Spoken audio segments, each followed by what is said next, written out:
Hi everyone, it's Susan Stewart, professional organizer and owner of Perfectly Placed, and we're live today talking about organizing kids' toys. And I know that's a common problem. It's something that we help people with a lot. And so if you're joining us today and you have some specific questions, we'd love to address that at the end, so go ahead and type those in. But let's get started. So the first thing I want to talk about is that if you are struggling with keeping your kids' toys organized, the reality is that your children probably have too many toys. And the statistics say that kids that have too many toys are easily distracted and their quality of play is not as good as it could be. So if you kind of think about the fact that kids get decision fatigue much the same way we do, and with so many choices, it's hard for them to pick something and not be wondering about something else. So I tend to think of you ever get asked, where do you want to eat, and then you're just like, oh my gosh, I don't know, that's so wide open. But if somebody said to you, do you want to eat at Chick-fil-A or Qdoba? Then that's an easier choice. So these studies, one of the studies that I was reading about wasn't talking about kids having 500 choices, being too many. It literally was a choice of 4 toys versus a choice of 16 toys. So it's not talking about having tons and tons. Now you might be thinking, Susan, I'm going to give my kids more than 16 toys to have, and that is fine. But you don't have to have them all available at the same time. So one of the things that I will often see is in the living room, it's completely full of kids' toys. And sometimes really big toys. Let's say we have a kitchen and a large racetrack kind of thing for cars, and a dollhouse, and the grocery cart, the stroller, the babies. All of those things are really large things, and they don't all need to be out in the living room at one time. What you can do is rotate them. So maybe you have the kitchen out for a month, and then you notice your kids kind of getting tired of it, maybe a little bored, which is a great thing for them to be bored. So don't think that's a bad thing. But maybe they're just not playing with it as much. You can rotate it out, put that away in storage, and then bring out something like the racetrack. And you're going to find out that they're really interested in that because it's exciting, it's new, it's, all of those things. Hi, Kate. Thanks for watching. So rotating is going to be a really good thing.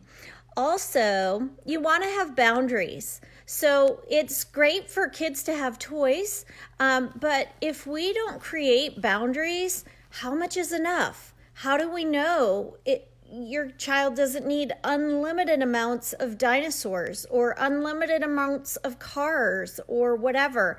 So if you create a basket or a container for some category for their toys, when the bin is full, that's when you need to say, oh, we have too many cars.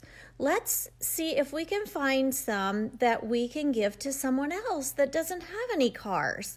And then it's just a great way to be teaching your kids about having boundaries in their lives. Hi, Julia. Hi, Stacy. So having the boundaries, rotating, those are things that will help. Okay, now once you've got that going, you're going to want to have some categories. So if you can separate the toys into different categories, that's going to help. And then you'll give a label to the bin or container. For younger kids, you can take a picture and what I've done before is just take a picture of the actual toys, laminate it with a label of the name of it. So that is also teaching kids a couple of things. One is it's teaching them, to know where to put things, but it's also helping them learn to read. So if they have dolls, then they're learning to recognize that word dolls and what that means. So that's another good thing to do. Also, you're going to want to give different homes to things. So for example, if you've got books in every room, then when you go to put a book away, it's hard to know, where do you put it? Which room does that go to? If you have Legos in every room or anything in every room, it's just nearly impossible to know how to clean up. So what I recommend is designating a couple of toys. Usually I try with bedrooms, unless that's their only play space, to only have 2 or 3 things, quiet activities, usually books, stuffed animals, and maybe one other quiet play activity to have in their bedroom. And then the other ones can be, in a main living spot or a playroom, and those things can be there. So once you have that determined, when the Legos are laying around, you know where to return them to. You're not guessing as to if that goes upstairs or downstairs or which room that's going to go to. So that should help. The third thing I wanted to talk about is modeling and training your kids. So they are watching you more than they're listening. I mean, they're listening too, but they're really watching you. And if they don't see you pick up things when you're finished using them, they're taking that in. They're learning that I don't need to put things away. So you want to think about a couple of things. One is, do you have enough margin in your schedule to have time to put things away? I know sometimes I just don't leave myself enough time in the morning, and I am rushing and leaving out the peanut butter jar on the counter, and that's not a good thing. So anyway, you need to have enough margin in your schedule so that you have time to clean up. After meals, after getting dressed, after, doing regular activities, so that you're modeling that for them. And then also you want to be training them. So you're going to be training them when they get out a toy. Let's say you take out the blocks and you're building the blocks together, and then they're getting tired of the blocks. And then you say, okay, maybe they say, oh, Mom, I want to get out my baby dolls. And then we say, okay, well, we're going to clean up the blocks and then we'll get out the baby dolls.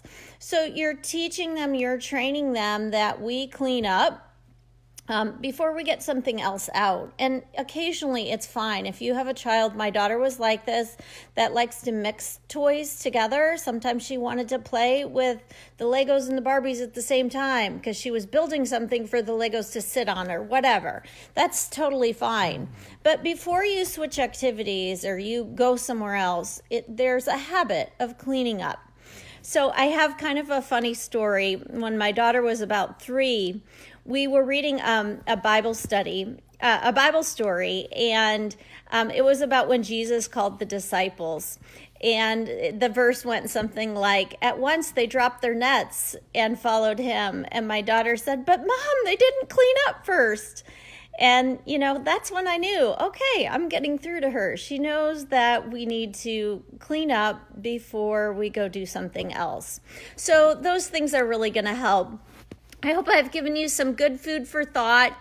Hey, if you've got toys all over your house, or you've got, you're worrying about not setting a good example for your kids, let's do something about that. Give us a call and we can help you, and we'll get your kids' toys under control, and we'll create some routines, some habits, some homes for things, and we'll give you a much better quality of life. Thanks for watching.